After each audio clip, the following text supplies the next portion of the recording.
السلام علیکم ورحمۃ اللہ وبرکاتہ۔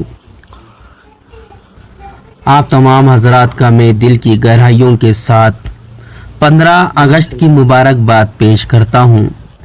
یوم آزادی بھارت میں ہر سال 15 اگست کو قومی یوم تعطیل کے طور پر منایا جاتا ہے۔ سن 1947 میں اسی تاریخ کو ہندوستان نے ایک طویل جدوجہد کے بعد مملکت متحدہ کے استعمار سے آزادی حاصل کی تھی۔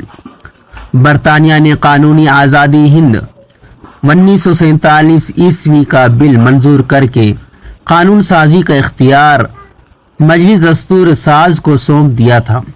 یہ آزادی تحریک آزادی ہند کا نتیجہ تھی، جس کے تحت انڈین نیشنل کانگریس کی قیادت میں پورے ہندوستان میں تحریک عدم تشدد اور سول نافرمانی میں عوام نے حصہ لیا، اور اس جدوجہد میں ہر کس و ناکس نے اپنا تعاون پیش کیا۔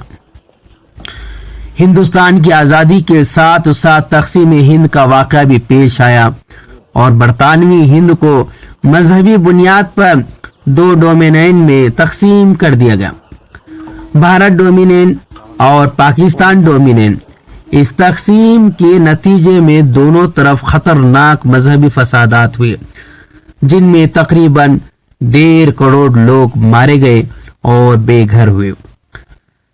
15 اگست سن 1947 کو بھارت کے وزیر اعظم جواہر لال نہرو نے دہلی میں واقع لال قلعے کے لاہوری دروازے پر بھارت کا نیا پرچم لہرایا۔ اسی دن ہر سال بھارت کا وزیر اعظم بھارتی پرچم لہراتا ہے اور ملک کو خطاب کرتا ہے۔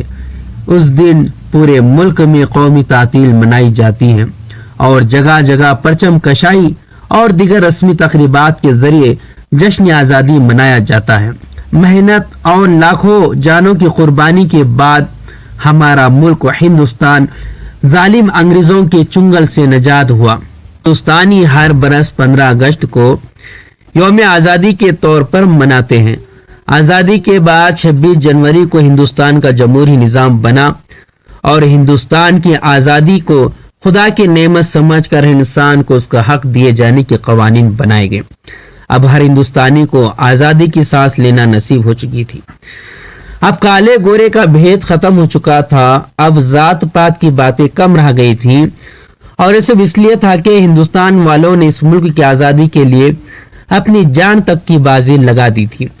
کئی دہائیوں تک اپنے خون کو پسینے کی طرح بہانے کے بعد، ہزاروں لاکھوں ستم سہنے کے بعد، لاکھوں افراد کی قربانیوں کے بعد ملک بھر میں سرکاری اداروں، اسکولوں اور کالجوں میں تقریب، پرچم کشائی اور دیگر ثقافتی تقریبات کا انعقاد ہوتا ہے۔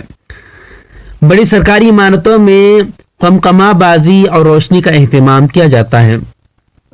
دہلی اور دوسرے شہروں میں اس موقع پر پتنگ بازی خوب جم کر ہوتی ہے، اور اس موقع پر کافی تعداد میں مختلف ناپ کے جھنڈے یوم آزادی کی رونق کو دوبالا کر دیتے ہیں۔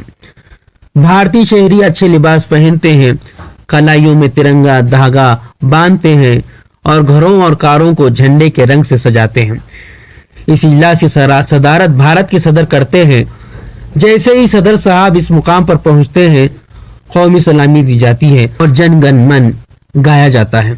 اس کے ساتھ ساتھ ملٹری بینڈ بجاتے جاتے ہیں، جن میں مختلف اقسام کے تاش، نقارے، ساز باجے شامل ہیں۔ اس ترانے کے علاوہ مہاتما گاندھی کا گیت گایا جاتا ہے، اور آخر میں ہندی ترانہ سارے جہاں سے اچھا ہندوستاں ہمارا گایا جاتا ہے۔ ہندوستان اب تک اپنی مضبوط جمہوریت کی وجہ سے مستحکم ہے۔ مالک اس مملکت کے باشندوں پر رحم فرمائے۔ السلام علیکم ورحمۃ اللہ وبرکاتہ۔